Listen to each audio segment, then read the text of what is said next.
Hello everyone. So today we are going to solve some PYQs of chemical kinetics chapter of class 12th chemistry. Start करते हैं question number 1 से. Rate constant for a first order reaction is इतना. The time required to reduce 2.0 gram of reactant to 0.2 gram is. Time बताना है, यहाँ पे हमें time निकालना है.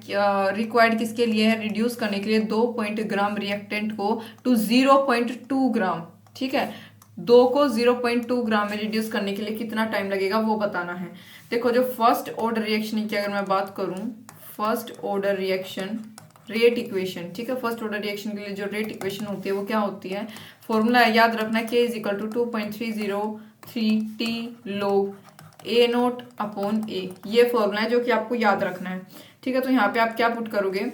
4 पॉइंट रेट कांस्टेंट क्योंकि हमें दे रखा है, यानी कि की value 4.606 into 10⁻³ is equal to 2.303 upon time निकालना है log ए नोट हमें दे रखा है कितना 2 और 0.2 हमें क्या दे रखा है? रिएक्टेंट, यानी प्रोडक्ट अपॉन, बेसिकली आप लिख सकते हो इधर प्रोडक्ट अपॉन रिएक्टेंट. प्रोडक्ट क्या है? 2.0 of the reactant 2 reduce 2.0 of the reactant 0.2. ठीक है, ये आप लिख सकते हो. बाकी फॉर्मूले में ए नोट अपॉन ए ही याद रखना है, पी अपॉन आर याद नहीं रखोगे, मैं सिर्फ कन्वीनियंस के लिए बता दिया था. तो यहाँ पे आपके पास सोल्व करोगे, आंसर आएगा बी, यानी 500 सेकेंड. टाइम हमें निकालना था, सोल्व करोगे, इस फॉर्मूले में पुट करोगे, आपको वैल्यूज गिवन है तो आपके पास आंसर क्या आ जाएगा? 500 सेकेंड्स. ठीक है, सेकेंड क्वेश्चन की बात करेंगे. रेट, एक minute. If the rate constant for a first order reaction is के, अगर rate constant first order reaction के लिए के है, the time T, time required बताना है for completion of 99% of reaction is given bye. तो यहाँ पे हमें निकालना है टाइम. देखो, अब हमसे क्या बोला गया? First order reaction. तो वही फॉर्मूला जो पीछे क्वेश्चन में लगाया था, जो मैंने बताया था कि आपको याद रखना है, ये formula time is equal to 2.303 upon K. Time निकालने क्योंकि बाहर ले लेंगे टाइम को, log ए नोट अपॉन ए.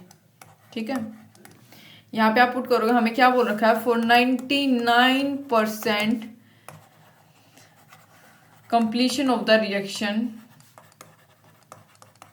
तो यहाँ पे पुट करेंगे टाइम इज इक्वल टू, जो हमने पीछे फॉर्मूला उसी में पुट करना है, कि log 100 अपॉन 100 माइनस 99, क्योंकि 99% पूछा तो 100 था टोटल, हमारे पास 100 होगा, 100 माइनस 99 करेंगे. ठीक है, इसको सोल्व करोगे, आपके पास आंसर आ जाएगा क्या? एक मिनट, आपके पास आंसर आएगा इसका सी, यानी कि करेक्ट ऑप्शन इसका क्या होगा? सी. इसको फर्दर जस्ट क्या करना, आपको सोल्व कर लेना है.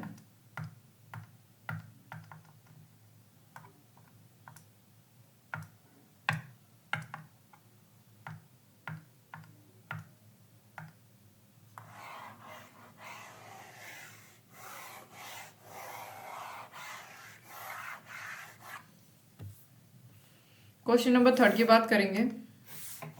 फॉर द केमिकल रिएक्शन, जो हमें ये दे रखी है, करेक्ट ऑप्शन बताना है कौन सा होगा.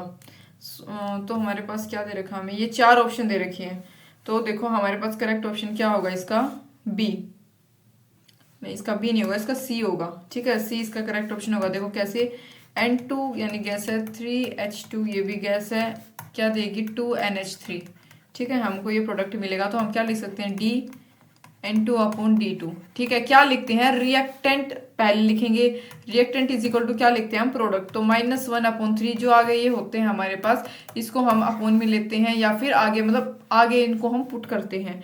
DH2 upon DT is equal to, यहाँ पे क्या है? 2, इसमें क्या था? 2NH3 था. तो कैसे पुट करेंगे? Half DNH3 upon DT. इस मैनर में हम इसको पुट करते हैं, यानी कि डी इसका क्या होगा? Correct option. नेक्स्ट बात करेंगे फोर्थ क्वेश्चन की. Correct difference between first and second order reaction is. Correct difference बताना है फर्स्ट और सेकंड ऑर्डर रिएक्शन के बीच में क्या है.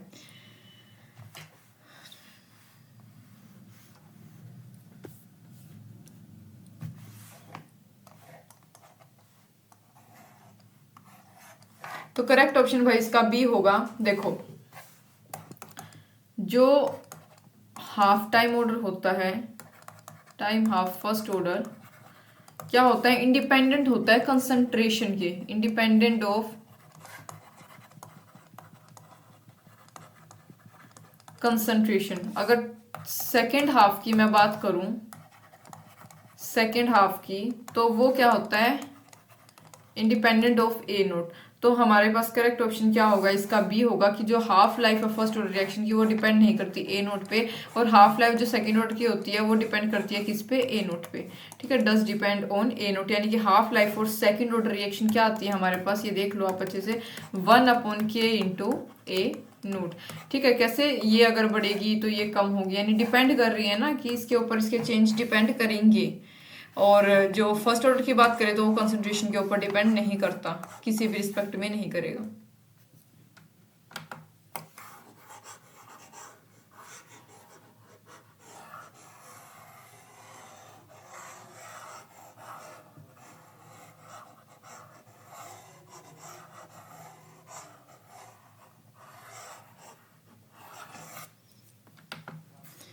नेक्स्ट बात करेंगे फिफ्थ क्वेश्चन की। Rate constant of the reaction is 0.6 into 10⁻³ मोल पर सेकेंड। अगर कंसंट्रेशन ए की 5 मोलैरिटी है तो कंसंट्रेशन बी की 20 मिनट के बाद क्या होगी वो बतानी है। कंसंट्रेशन ऑफ बी बताना आफ्टर कितना टाइम, 20 मिनट। ठीक है, तो स्पेस बना लेते हैं थोड़ा सा सबसे पहले।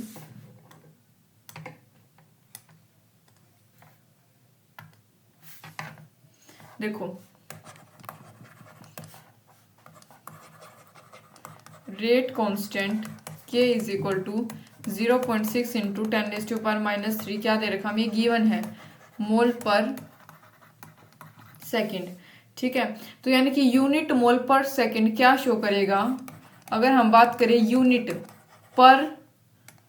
मोल पर सेकेंड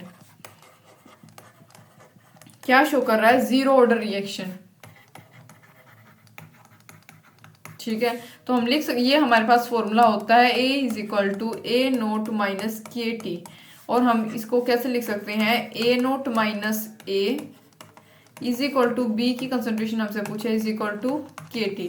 तो यहाँ पे आप पुट करोगे ए नोट के क्या देखिए 0.6 into 10⁻³ into 20 into 60 is equal to आएगा 0.72 मोलैरिटी।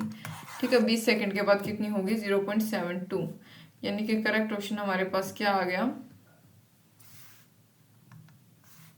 डी। नेक्स्ट बात करेंगे, in reaction A plus B gives product, rate is doubled. Rate जो है डबल हो जाएगा जब कंसंट्रेशन बी की डबल हो जाए। अगर बी की कंसंट्रेशन को डबल करेंगे तो जो इसका रेट है वो भी क्या हो जाएगा, रिएक्शन का डबल हो जाएगा, और जो रेट है वो इंक्रीज होगा बाय फैक्टर ऑफ 8 जो है फैक्टर से वो इंक्रीज होगा जब कंसंट्रेशन दोनों रिएक्टेंट्स की ए और बी की डबल हो जाए। तो रेट लो बताना है रिएक्शन के लिए कैसे लिखा जाएगा। तो देखो, स्टेटमेंट के अनुसार हमें क्या दे रखा है, हमें समझ आ रहा है कि आर जो है डायरेक्टली प्रोपोर्शनल है ए के स्क्वायर के, यानी डबल की बात करी जा रही है, और दूसरा डायरेक्टली प्रोपोर्शनल है किसके, बी की कंसंट्रेशन के। ठीक है, तो इसका मतलब क्या है कि जो ऑर्डर ऑफ रिएक्शन है बी के रिस्पेक्ट के साथ विद रिस्पेक्ट टू बी वो क्या होगा 1, और विद रिस्पेक्ट टू ए क्या होगा 2। आप देख पा रहे हो यहाँ पे क्या है 2, यहाँ पे इसके ऊपर क्या है रिस्पेक्ट टू 1। तो यानी कि हम इसको कैसे लिख सकते हैं, hence rate can be written as rate is equal to k A 2 और बी 1, यानी कि करेक्ट ऑप्शन हमारे पास क्या है इसका, डी। नेक्स्ट है rate of reaction 2N2O5 gives 4NO2 plus oxygen can be written in 3 ways, 3 ways में लिखे जा सकते हैं। ठीक है, तो मतलब ये जो हमें दे रखा है ऐसे, एक ये, एक ऐसे और एक ऐसे। रिलेशनशिप बताना है के और के डैश के बीच में, के और के डैश के, और बिटवीन के एंड के जो डबल डैश हमारे पास यहाँ पे दे रखा, यानी इसके और इसके बीच में रिलेशन बताना है, फिर इसके और इसके बीच में रिलेशन बताना है, इन दोनों के बीच में हमें क्या बताना है, रिलेशन बताना है। तो देखो भाई, सोल्व करेंगे, स्पेस बना लेते हैं थोड़ा सा। इसके लिए हम कैसे सोल्व करेंगे इसको, जो रेट लिखेंगे किसका, डिसअपीयरेंस ऑफ रिएक्टेंट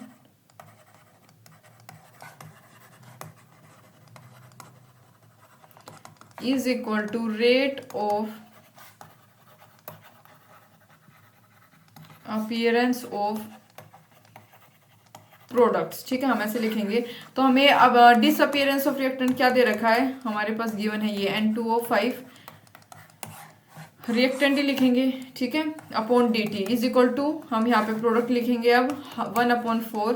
मैंने बताया था कि ये 1/4 और 1/2 क्या होते हैं, जो आगे दे रखे हो, जैसे मान लो आपको दे रखा है 2 and 2/5, तो आप यहाँ पे पुट करोगे 1/2, दे रखा हो 3 तो यहाँ पे पुट करोगे 1/3, तो ये आगे मतलब इस कंटेक्स्ट में लिखे जाते हैं। DnO2 upon D T is equal to D, oxygen के सामने कुछ भी नहीं है तो इसको मतलब ऐसे ही रहेगा ये, तो हम लिख सकते हैं हाफ के दे रखा हमें इसमें N2O5 is equal to 1/4 k dash N2O5 is equal to k dash double dash N2O5, ये हमारे पास गिवन है। तो इसको हम लिख सकते हैं K/2 is equal to k dash upon 4 is equal to k double dash, तो यानी k dash is equal to 2K dash हमारे पास क्या आ गया 2K के बराबर, और के डबल डैश किसके बराबर आया K/2। ठीक है, बहुत सिंपल क्वेश्चन था, यानी कि आंसर इसका आ गया हमारे पास क्या, अभी मैच कर लेंगे, बी। ठीक है, बी इसका करेक्ट ऑप्शन है। नेक्स्ट है, for the reaction N2O5 gives 2N2O plus half oxygen, value of rate of disappearance of N2O5 हमें दे रखी है, rate of formation बतानी है NO2 के और O2 के, is given respectively as। काफी इजी क्वेश्चन है, अभी सोल्व कर लेंगे। देखो N2O5 यानी गैस क्या दे रही है, क्या प्रोडक्ट मिल रहा है हमें, 2NO2 प्लस हाफ ऑक्सीजन। ठीक है, ये हमें मिल रहा है, और अब हम इसमें फॉर्मूला अपना पुट करेंगे D/dt, यानी कि N2O5, इसके सामने कोई भी कोफिशिएंट नहीं है हमारे पास तो हम इसको कुछ भी नहीं लिखेंगे, इज इक्वल टू इसके सामने हमारे पास क्या है 2 है, यानी प्लस का 1/2 NO2/dt। ठीक है, इज इक्वल टू इसके सामने हाफ है तो हाफ का हम यहाँ पे 2 लिखते हैं। ठीक है, 1/2 नहीं लिखेंगे, D/dt ऑक्सीजन, ये हमारे पास आ गया। तो यानी D/dt NO2 का निकालना है, इसका हमें दे रखा है क्या 1.25 इंटू 10⁻⁻² मोल लीटर पर सेकेंड। ठीक है, और अगर ऑक्सीजन की बात करें D/dt, यानी ऑक्सीजन हम कैसे निकालेंगे, ऑक्सीजन इज इक्वल टू क्या गिवन हमें, मतलब 2 इंटू हम कर देंगे इसको तो हमारे पास आएगा 3.125 इंटू 10⁻³ मोल।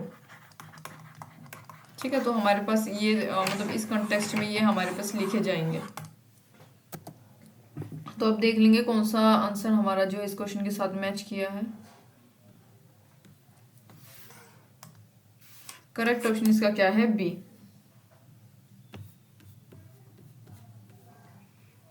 नेक्स्ट बात करेंगे 9th क्वेश्चन की, रेट ऑफ रिएक्शन। ये जो रिएक्शन हमें दे रखी है is given by rate equation, rate is equal to this, value of rate constant can be increase by, तो हमें ये बताना है कि जो वैल्यू ऑफ रेट कांस्टेंट है वो हम कैसे इंक्रीज कर सकते हैं। गिवन है हमारे पास 2NOCl, यानी रेट का क्या फॉर्मूला होता है, इज इक्वल टू KNO2Cl2। ठीक है, ये हमारे पास आएगा। तो जो वैल्यू है रेट कांस्टेंट की उसको हम इंक्रीज कर सकते हैं बाय इंक्रीजिंग द टेम्परेचर, मतलब कि अगर हम टेम्परेचर को इंक्रीज करेंगे तो रेट कांस्टेंट की वैल्यू इंक्रीज हो जाएगी, and is independent of the initial concentration, लेकिन ये इंडिपेंडेंट होती है किसके, इनिशियल कंसंट्रेशन जो होती है रिएक्टेंट की। तो करेक्ट ऑप्शन इसका हमारे पास क्या आएगा, बी, यानी टेम्परेचर को इंक्रीज करोगे तो रेट कांस्टेंट की वैल्यू भी क्या है, इंक्रीज होगी। नेक्स्ट है 10th क्वेश्चन, रिएक्शन के लिए N2 + 3H2NH3, वैल्यू बतानी है किसकी, DH2dt, मतलब ये अपने जो है इस रिएक्टेंट की हमें क्या बतानी है, वैल्यू बतानी है। तो देखो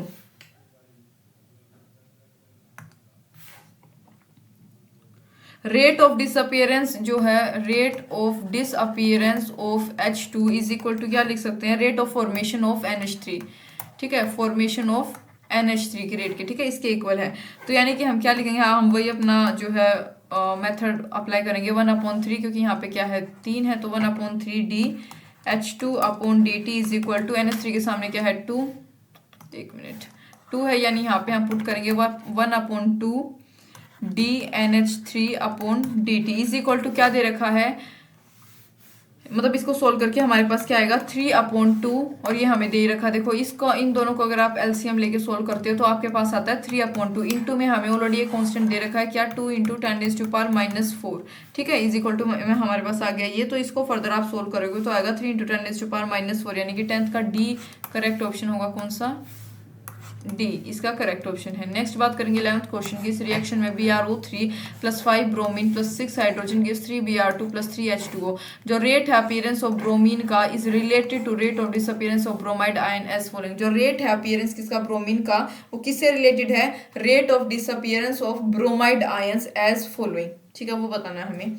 तो देखो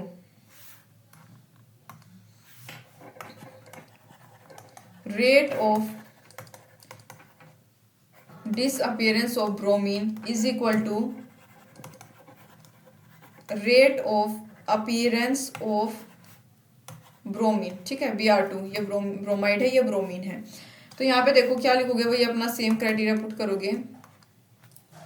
यहाँ पे हमारे पास 5 दे रखा है इसके सामने, तो यानी यहाँ पे हम क्या पुट करेंगे 1/-1/5 D Br/dt is equal to Br2 के सामने 3 है तो वही 1/3 डी Br2/dt।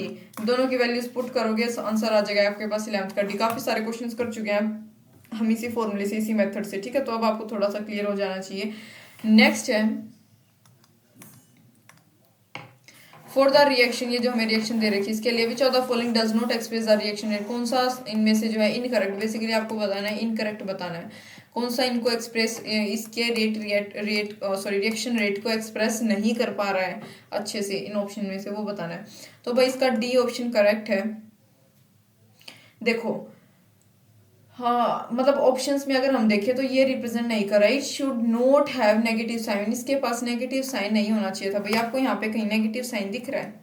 अगर यहाँ पे नेगेटिव होता तो 1/3 लिखते, लेकिन यहाँ पे कोई साइन यानी कि पॉजिटिव, तो यहाँ पे हमारे पास क्या आना चाहिए था 1/3। पक्की प्लस लगाने की जरूरत नहीं होती, इंपॉर्टेंट नहीं है, लेकिन यहाँ पे ये पॉजिटिव में है तो ये हमारे पास दिखती बात है, बिल्कुल गलत ऑप्शन हो गया। बिल्कुल सिंपल था यार, बहुत ईजी क्वेश्चन है। इस मेथड से हम अब ऊपर बहुत सारे कर चुके हैं कि जैसे हमारे पास यहाँ पे दे रखा है इसको हम फ्रैक्शन में करके 1/2 सामने ऐसे लिखते हैं। ठीक है, तो बहुत ईजी क्वेश्चन है। कंसिडर करना है इस रिएक्शन को। तो equality relationship between DNH3/dt and DH-DH2/dt is, तो हमें इक्वेलिटी रिलेशनशिप बतानी इन दोनों के बीच में क्या होगा। तो देखो सोल्व करते हैं, ये भी कर देते हैं, स्पेस है।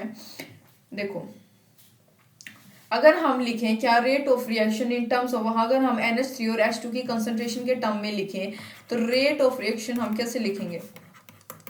वैसे ही जैसे हम अब तक लिखते आ रहे हैं 1/2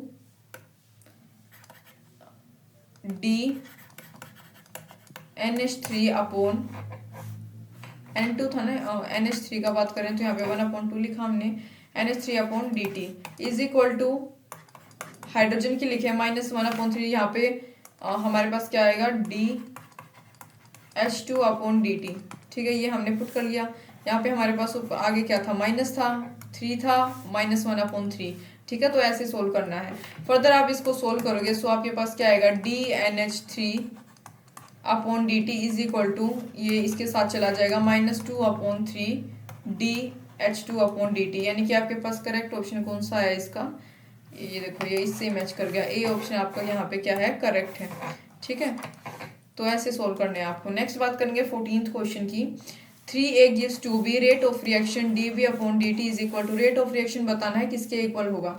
तो देखो 3A gives 2B, राइट, तो rate of appearance of B जो है वो इक्वल हो जाएगा rate of disappearance of A. जैसे हम पीछे हर एक मेथड से करते आ रहे हैं बिल्कुल वैसे ही सोल्व करना है सबके सामने। इसके सामने आप क्या पुट करोगे, यहाँ पे हमारे पास क्या है बी की बात करें यानी 1/2 आ जाएगा, ए की बात करेंगे 1-3 आ जाएगा। ठीक है, इज इक्वल टू 1-3 सोल्व करोगे फर्दर आंसर आएगा बी। बिल्कुल उसी मेथड से करना है भाई जैसे अब तक पीछे हम कर रहे हैं। नेक्स्ट है 15th question for the reaction, ये जो हमें रिएक्शन दे रखी है रेट एंड रेट कॉन्स्टेंट ये हमें दे रखा है। ठीक है, ये इसका रेट है, ये रेट कांस्टेंट है रिस्पेक्टिवली। तो कंसंट्रेशन बतानी है N2O5 की at that time will be, तो कंसंट्रेशन क्या होगी वो हमें यहाँ पे बतानी है। ठीक है,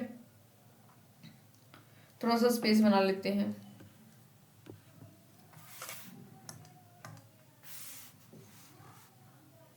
हमें क्या गिवन है, ये दे रखी है गिव्स 4NO2 प्लस O2।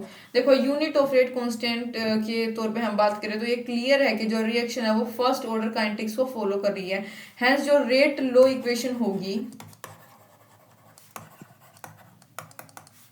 यानी कि R इज इक्वल टू के N2O5, ठीक है, ऐसे हो गया हमारे पास। तो हम इसको क्या लिख सकते हैं, जहाँ पे R क्या है, R हमें दे रखा है 1.02 इंटू 10, ये हमें गिवन है, K भी दे रखा है, रेट भी दे रखा है और रेट कांस्टेंट भी, दोनों चीजें दे रखी है, राइट।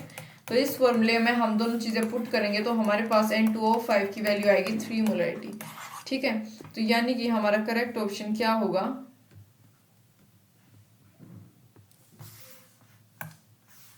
बी हमारा करेक्ट ऑप्शन होगा। नेक्स्ट बात करेंगे 16th क्वेश्चन की। फॉलोइंग रिएक्शन में how is the rate of appearance of the underline product related to rate of disappearance, ठीक है, अभी तक अपीयरेंस और डिसअपीयरेंस ही कर रहे हैं हम, ऑफ द अंडरलाइन रिएक्टेंट। ये देखो इसका जो अपीयरेंस रेट है वो इसके डिसअपीयरेंस से कैसे जो है रिलेटेड है वो बताना है रिएक्टेंट का प्रोडक्ट से, ठीक है। देखो भाई rate of reaction simple formula 5 दे रखा है, क्या लिखेंगे, -1/5, क्योंकि ऊपर माइनस चार्ज है, 1/5 D B R negative upon D T is equal to यहाँ पे क्या आएगा, +1/3 D B R two upon क्या आएगा डी टी, राइट। इसको इक्वेट करोगे यानी यहाँ पे -1/5 और +1/3 को इक्वेट करोगे तो हमारे पास इसका करेक्ट आंसर आएगा डी। जैसे पीछे करे थे भाई वैसे ही क्वेश्चन है।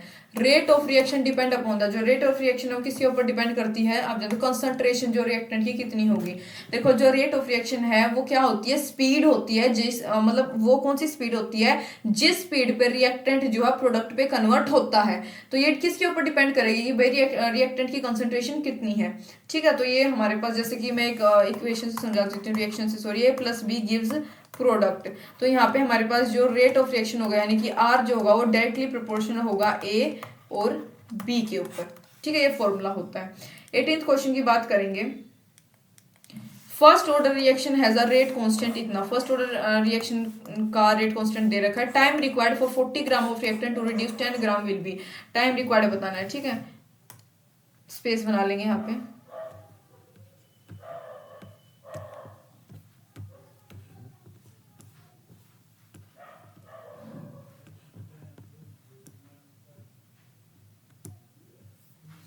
ये देखो 18th question, first order reaction के केस में बात करेंगे। जो हाफ लाइफ पीरियड है यानी कि टी हाफ, उसका फॉर्मूला होता है भाई ये 0.693/K, ये फॉर्मूला याद करना है। यानी कि इसको हम लिख सकते हैं, K की वैल्यू हमें कितनी दे रखी है क्वेश्चन में, 2.303 इंटू 10⁻³ सोल्व करोगे आएगा 300.91 सेकेंड, यानी टी हाफ की वैल्यू हमने निकाल ली। उसके बाद हमें क्या दे रखा है,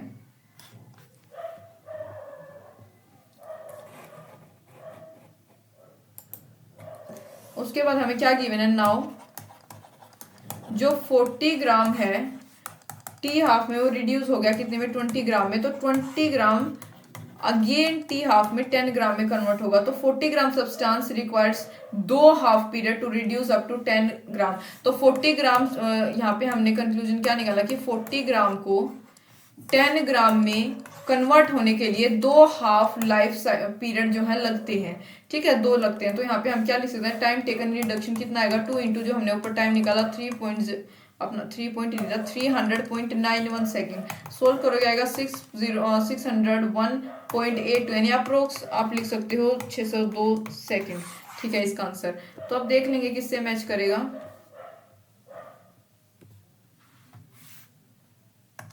करेक्ट ऑप्शन हमारा ए है, ठीक है। नेक्स्ट बात करेंगे 19th क्वेश्चन की।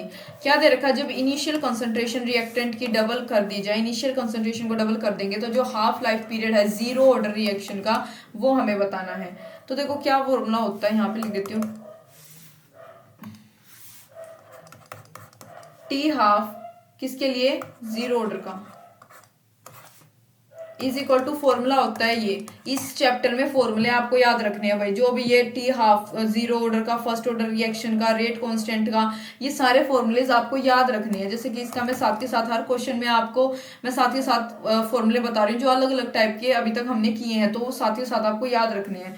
अगर यहाँ पे हमें दे रखा, अगर ए नोट यानी इनिशियल कंसंट्रेशन को डबल कर दें, तो आप देख पा रहे हो कि जो टी हाफ है वो भी क्या हो जाएगा, डबल हो जाएगा। डायरेक्टली डिपेंड कर रहा है ना, वो भी क्या हो जाएगा, डबल हो जाएगा। यानी कि हमारे पास 19th का आंसर आएगा डबल्ड।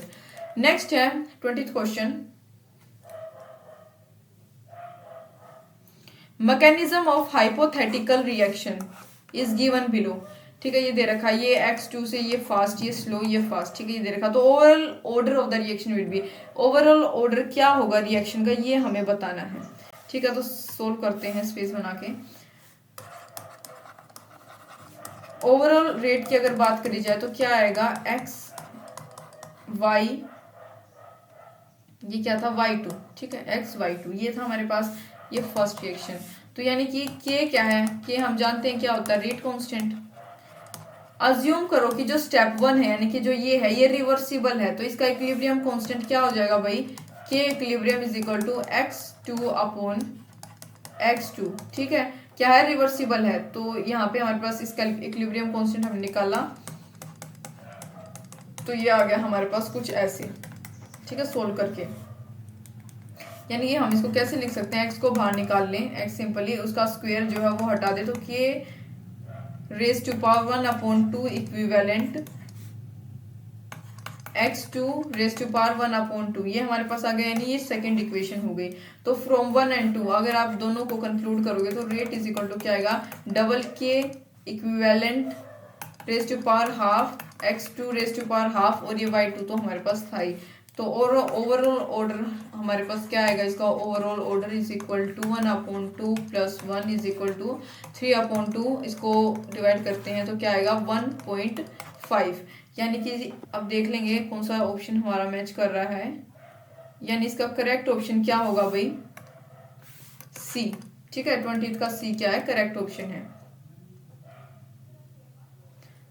21st की बात करेंगे, एक फर्स्ट ऑर्डर रिएक्शन के बाद स्पेसिफिक रेट रिएक्शन रेट है 10⁻⁻2 का। हाउ मच टाइम, कितना टाइम लेंगे, it will take 20 gram of reactant को रिड्यूस करने 5 ग्राम। तीसरा क्वेश्चन हमारे पास ऐसा है भाई, सिंपल आप हाफ लाइफ लिखोगे फर्स्ट ऑर्डर रिएक्शन के लिए, जो क्या होती है T half is equal to 0.693 upon k. तो टी हाफ हमारे पास मतलब आपके पास आ जाएगा 0.693 अपॉन के दे रखा है, यानी हमें कितना दे रखा है 10⁻⁻2। सिंपली पुट किया तो reduction of 20 gram of reactant to 5 gram क्या होगा, 2 हाफ लाइफ वहां पे रिक्वायर्ड होगी, यानी कि 2 इंटू 0.693 अपॉन 10⁻⁻2 करोगे, आंसर आएगा 138.6 सेकेंड। ठीक है, यानी इसका करेक्ट ऑप्शन है। जैसे पिछला क्वेश्चन किया था भाई, बिल्कुल सेम टू सेम है, बस आपको वैल्यूज चेंज करनी है। ठीक है, नेक्स्ट है 22nd question, rate of first order reaction दे रखा है, फर्स्ट ऑर्डर रिएक्शन रेट दे रखा है इतना 10 सेकंड पे एंड 0.03 मोल एट 20 सेकंड। ठीक है, 10 सेकंड पे दे रखा है, 20 सेकंड पे भी दे रखा है। After initiation of the reaction, तो हाफ लाइफ पीरियड रिएक्शन की बतानी है हमें, क्या बताना है, हाफ लाइफ पीरियड बताना है रिएक्शन का। स्पेस बना लेते हैं थोड़ा सा,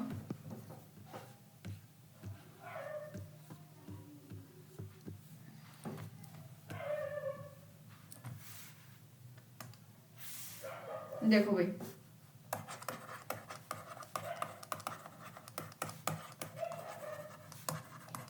for a first order reaction k is equal to क्या आएगा 2.303 upon T2 minus T1 log a minus x1 upon a minus x2, ये आएगा हमारे पास। ठीक है, ये हमारे पास फॉर्मूला है फर्स्ट ऑर्डर रिएक्शन का अकॉर्डिंग टू आवर क्वेश्चन।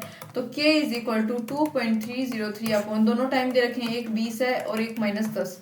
ठीक है, log हमारे पास x1 की वैल्यू है 0.04 अपॉन x2 की भी 0.03, तो हमारे पास k इज इक्वल टू क्या आएगा 2.303 इंटू 0.1249 अपॉन 10, ये हमारे पास आ गया। तो यानी कि k की वैल्यू 0.0693 अपॉन टी हाफ। हमारे पास क्या होता है, देखो फॉर्मूला था T half is equal to 0.693 upon k को हम बाहर ले लेंगे तो के प्लेस पे नीचे क्या आ जाएगा, टाइम हाफ। ठीक है, इसी को एलोबरेटिव फॉर्मूला है, is equal to 2.303 into 0.1249 upon क्या आएगा 10। तो यानी कि टी हाफ को हम बाहर निकाल लेंगे तो अंदर क्या आएगा, ये 0.693 अंदर आ गया इंटू 10, ठीक है, ये इसके सन मल्टीप्लीकेशन में आ गया, ये आ गया नीचे 2.303 इंटू 0.1249, सोल्व करोगे आएगा 24.1 सेकेंड, तो हमारे पास आंसर आ गया सोल्व करके 24.1 सेकेंड, ठीक है, यानी कि इसका करेक्ट ऑप्शन हमारे पास क्या आ गया 24.1 सेकेंड, ए क्या है इसका करेक्ट ऑप्शन है। 23rd क्वेश्चन की बात करेंगे, जब एक इनिशियल कंसंट्रेशन रिएक्टेंट की डबल कर दें, हम इनिशियल कंसंट्रेशन रिएक्टेंट की डबल कर दें तो इसका half life period is not effective order, तो उसका हाफ लाइफ पीरियड अफेक्टेड नहीं होगा। ऐसा कौन से ऑर्डर ऑफ रिएक्शन में होता है जिसमें कि अगर इनिशियल कंसंट्रेशन रिएक्टेंट की डबल करी जा रही है तो हाफ लाइफ पीरियड पे कोई इफेक्ट नहीं पड़ रहा। तो भाई इसका करेक्ट ऑप्शन हमारे पास है ये फर्स्ट ऑर्डर रिएक्शन में ऐसा होता है। क्या फॉर्मूला होता है, T half is equal to 0.693 upon k. तो फर्स्ट ऑर्डर रिएक्शन के लिए टी हाफ इंडिपेंडेंट होता है इनिशियल कंसंट्रेशन ऑफ रिएक्टेंट के, ठीक है, according to this formula. Next है एक रिएक्शन जो है 50% कंप्लीट हो गई 2 घंटे में और 75% कंप्लीट हुई 4 घंटे में, ऑर्डर ऑफ रिएक्शन बतानी है क्या होगा। देखो फर्स्ट ऑर्डर रिएक्शन के लिए क्या है, T 75% is equal to 2 into T 50%, ठीक है, 2 घंटे में 50%, 75 4 घंटे में। तो यहाँ पे हम क्या लिखेंगे, तो फर्स्ट ऑर्डर रिएक्शन हमारे पास आ गया 24th का, क्या आया B1, ठीक है, तो हमारे पास क्या ऑर्डर ऑफ रिएक्शन आएगा 1 इसका ऑर्डर ऑफ रिएक्शन है। For a reaction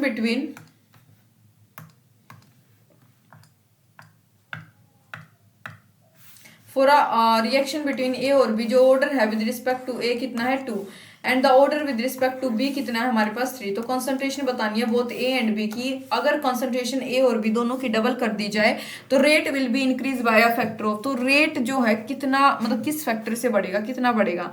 तो देखो फॉर्मूला होता है T half is equal to 0.693 upon k. नहीं एक मिनट, ये रेट नहीं, यहाँ पे हमें रेट निकालना है, ठीक है, रेट विल इंक्रीज बाय,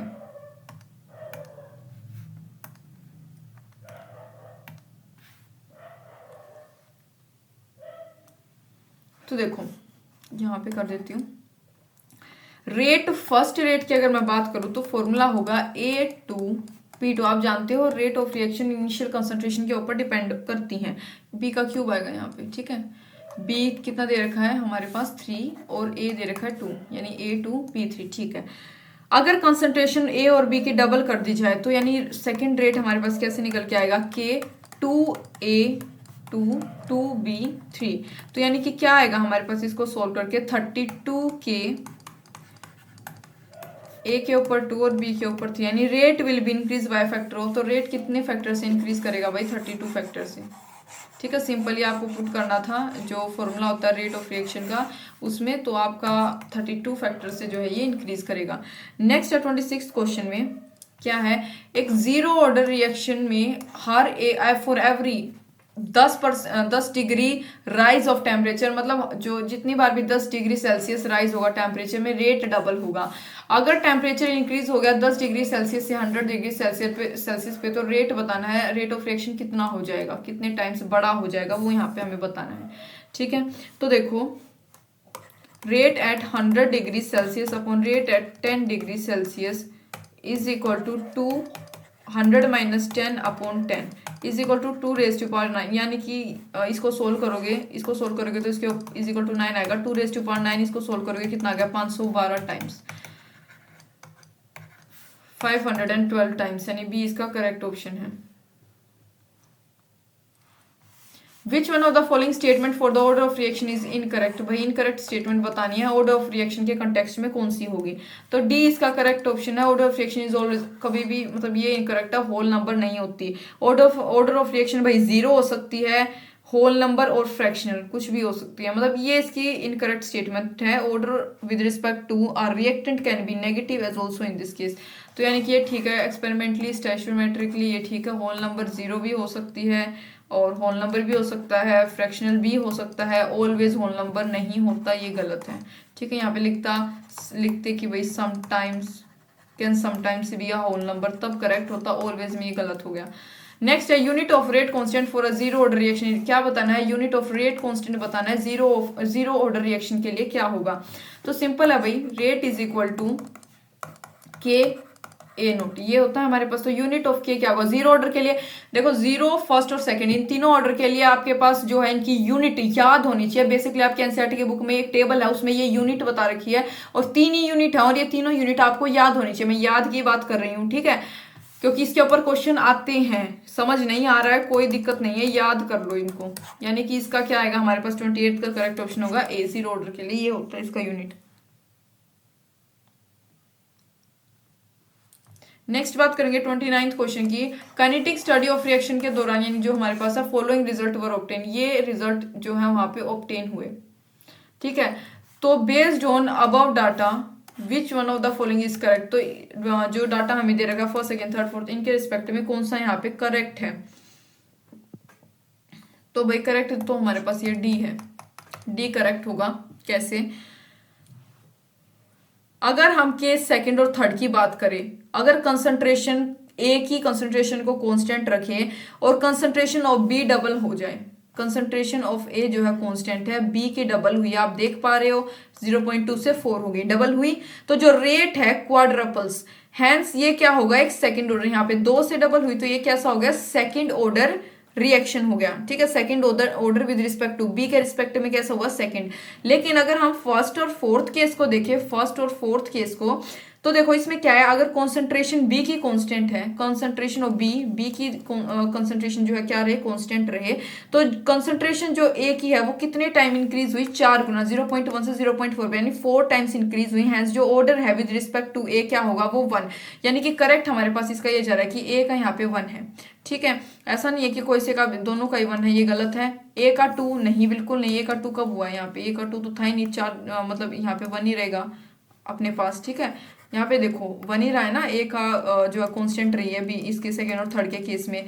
यहाँ पे देखो ए की 2 ये भी गलत है, ठीक है, ए की 1, यानी कि according to second and third को हमने देखा तो इसमें हमने क्या देखा कि भाई जो ए की कंसंट्रेशन है वो कांस्टेंट, यानी ए के ऊपर 1, बी अगर हमें कहीं मिल रहा है तो हमारा करेक्ट होगा। बी के ऊपर 1 नहीं है क्योंकि ये 2 गुना ज्यादा इससे बड़ा है, तो इसके ऊपर बी की जो है विद रिस्पेक्ट टू क्या होना चाहिए ऑर्डर सेकंड होना चाहिए, तो ये हमारे पास करेक्ट है। 30th क्वेश्चन की बात करेंगे। हाफ लाइफ पीरियड जो है फर्स्ट ऑर्डर रिएक्शन का वो 1386 सेकेंड है। स्पेसिफिक रेट कांस्टेंट बताना है रिएक्शन का क्या होगा, तो देख लो भाई बहुत इजी क्वेश्चन है। फर्स्ट ऑर्डर रिएक्शन के लिए फॉर्मूला आपको मैंने बता चुकी हूं मैं, 0.693 अपॉन के फॉर्मूला पुट करोगे किसका, 0.693 अपॉन के प्लेस में 1386 पुट करोगे, बिल्कुल मतलब के की वैल्यू जो दे रखी है इसके प्लेस में ये पुट करनी है, आपके पास आंसर आ जाएगा 30 का बी, 0.5 इंटू 10⁻³ सेकेंड, ठीक है, बिल्कुल इजी था। 31st क्वेश्चन की बात करेंगे। For the reaction A plus B gives product it is observe that, क्या ऑब्जर्व किया, मतलब एक रिएक्शन के लिए यानी ए प्लस बी प्रोडक्ट दे रही है, क्या ऑब्जर्व किया गया वहां पे, तो देखो जब इसका करेक्ट ऑप्शन होगा ए, एक मिनट, ये 2 चीजें ऑब्जर्व की गई, ठीक है, तो रेट ऑफ रिएक्शन, तो रेट ऑफ रिएक्शन क्या दी जाएगी, देखो पढ़ लेते हैं। जब कंसंट्रेशन ए की डबल की गई, ठीक है, when concentration of A is double, तो रेट भी क्या हुआ डबल हुआ। हैंस जो ऑर्डर है किसके रिस्पेक्ट में, ए के रिस्पेक्ट में वो क्या रहेगा 1 रहेगा, क्योंकि वो बिल्कुल सेम चलेंगे। कंसंट्रेशन अगर दोनों की ए और बी दोनों की डबल की गई तो रेट इंक्रीज हुआ कितना 8 टाइम्स, तो हैंस जो ऑर्डर है विद रिस्पेक्ट टू बी क्या रहेगा 2, ए के रिस्पेक्ट में 1 होना चाहिए, बी के रिस्पेक्ट में 2 होना चाहिए, तो आपको कौन सा दिख रहा है यहाँ पे, यानी ए इसका करेक्ट ऑप्शन, ए के रिस्पेक्ट में 1 है और बी के रिस्पेक्ट में 2 है। 32nd क्वेश्चन की बात कर लेंगे। जो ब्रोमिनेशन एसीटोन का occurs in acid solution is represented by, ऐसे हमें दे रखा, तो kinetic data were obtained for given reaction concentration, initial concentration M की ये हमें दे रखी है, तो initial rate disappearance of, disappearance का दे रखा है, इनिशियल कंसंट्रेशन दे रखी है। Base on this data rate equation is, rate equations बतानी इस डाटा के ऊपर जो बेस करके, तो देखो अगर रीराइट करें हम गिवन डाटा को रिएक्शन के लिए तो हमारे पास कैसे आएगा, CH3COCH3 Br2, ठीक है, यहाँ पे H पॉजिटिव हाइड्रोजन का एक आयन आएगा, CH3C double bond COCH2 H positive Br bromine, ठीक है, ये हमारे पास आ गया। तो देखो यहाँ पे हमारे पास जो करेक्ट ऑप्शन होगा वो क्या होगा, 32nd का हमारे पास आएगा ए, रेट कांस्टेंट ए का, इसका ये रेट कांस्टेंट हमारे पास इधर आएगा, ठीक है। जैसे हम पीछे उससे, ये थोड़ा सा लेंथी है बस, जैसे पिछले वाला क्वेश्चन किया था वो हमने 2 के लिए निकाला था, इसमें से आप चारों के लिए निकाल लोगे। रेट जो है हाइड्रोजन का और आयोडीन मोनोक्लोराइड का वो हमें दे रखा है, ये रहा। Rate is of first order, rate जो है फर्स्ट ऑर्डर का है, किसके रिस्पेक्ट में, हाइड्रोजन के रिस्पेक्ट में। And ICI following mechanism work propose, mechanism a हमें दे रखा, मैकेनिज्म बी ये रहा, जिसमें स्लो और फास्ट दोनों है। Which of the above mechanism, इनमें से कौन सा मैकेनिज्म जो है कंसिस्टेंट है with the given information about the reaction, मतलब रिएक्शन के बेस पे कौन सा इनमें से कंसिस्टेंट है वो बताना है। तो देखो थोड़ा सा स्पेस बना लेते हैं।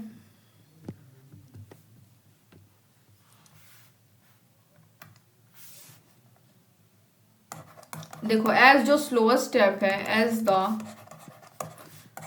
स्लोएस्ट स्टेप, वो क्या है, रेट डिटरमाइनिंग है भाई। जो स्लोएस्ट स्टेप होता है हमेशा याद रखना, वो क्या होता है, रेट डिटरमाइनिंग स्टेप होता है। तो 10 जो मैकेनिज्म होगा किसका, बी का, वो क्या होगा, मोर कंसिस्टेंट होगा, मोर कंसिस्टेंट होगा गिवन इंफॉर्मेशन के साथ, क्योंकि वो क्या करेगा, वो इन्वॉल्व करता है एक मॉलिक्यूल हाइड्रोजन का और एक मॉलिक्यूल किसका,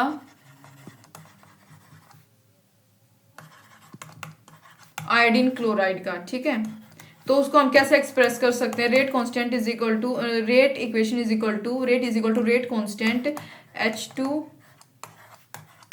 आयोडीन क्लोराइड। ठीक है, तो हम इसको, तो विच शोज, क्या शो करता है, जो कि रिएक्शन क्या है फर्स्ट ऑर्डर की, यानी कि with respect to hydrogen and iodine chloride reaction क्या है ऑफ फर्स्ट ऑर्डर।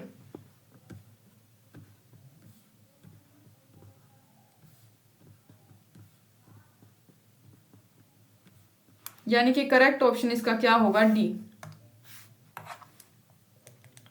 नेक्स्ट है 34th क्वेश्चन। एक फर्स्ट ऑर्डर रिएक्शन में यानी ए गिव्स बी, के जो है रेट कांस्टेंट है, इनिशियल कंसंट्रेशन ये एक ये दे रखी, हाफ लाइफ बतानी है, बहुत इजी क्वेश्चन है भाई। फर्स्ट ऑर्डर रिएक्शन के लिए फॉर्मूला लिखोगे